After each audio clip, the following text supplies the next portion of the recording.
Happy Turkey Day to all my American brethren. Hope you're staying in, staying warm, staying safe. Only allowed, what, 10 people in one house? I got a chance to talk to Chris Carnahan yesterday on video chat, which was nice, and Seth. So that was a good day yesterday, fellowship. Sorry for the late show. Been cleaning my house.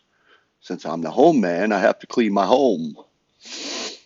And everybody's off to their work, so I have the house free to myself. Adjust my headphones here. Hold on. There we go. All right. Continuing on with 1 Corinthians chapter 9, verse 25.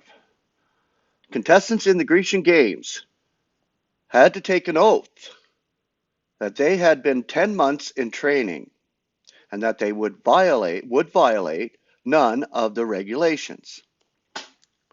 They lived on a prescribed diet and exercised severe self-restraint.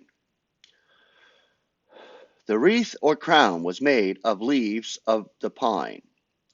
Groves of these trees surrounded the stadium near Corinth. Other leaves were used in other cities. For some time, parsley was substituted for pine. But it seems that, in the time of the apostle, they used the pine wreaths. To avoid confusing these chaplets with the symbol of regal authority, they are never called a crown, quote unquote, in this version. The subject before the apostle is not salvation, but service and reward. The apostle is not concerned lest he should be a castaway, but whether he should win the prize. Two things are necessary: self-control and obedience to the rules of the game. Both are essential in order to win a wreath. In these days, when success, quote unquote, is measured by human standards, it is of the utmost importance to press the fact that a violation of the rules absolutely bars the contestant from all hope of a prize.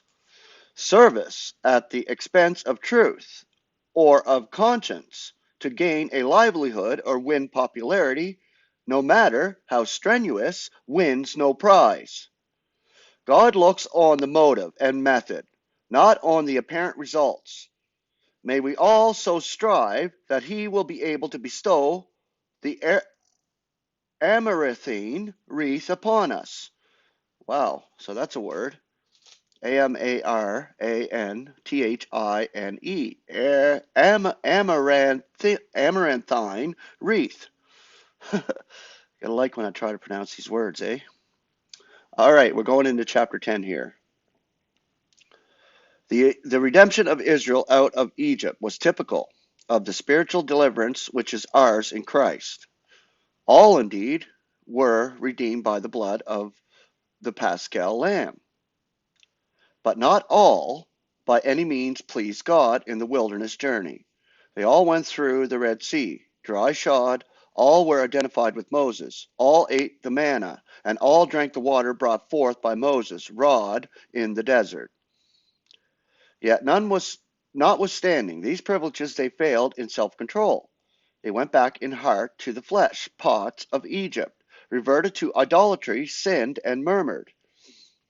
These are the very sins into which some of the Corinthians were ensnared. And these things still have their appeal to us unless we, like the apostle, reduce our bodies to bondage. The eons are divided into two classes, the first three, which are preparatory, and the last two called the eons of the eons, which turn the evil of the first class into good. The last two eons, including the 1,000 years, reign and the reign of the saints in the new heavens and the new earth, are the fruit and consummation of the evil eons. In spirit, Paul brought those under his ministry into the new creation, which is the spiritual counterpart of the eon inaugurated by the new heavens and the new earth. It is only thus that the consummations of the eons had already reached the Corinthians. Here again, the apostle is not considering salvation, but the endurance of trial on the part of those who are saved. Salvation is entirely of God through Christ. No one need be concerned about the efficacy or power. But beyond salvation, there is the possibility of earning a reward, of winning a prize. This requires us to take due heed to our conduct. Okay, tomorrow I'm going to continue on with chapter 10. And I got to finish the house too. So,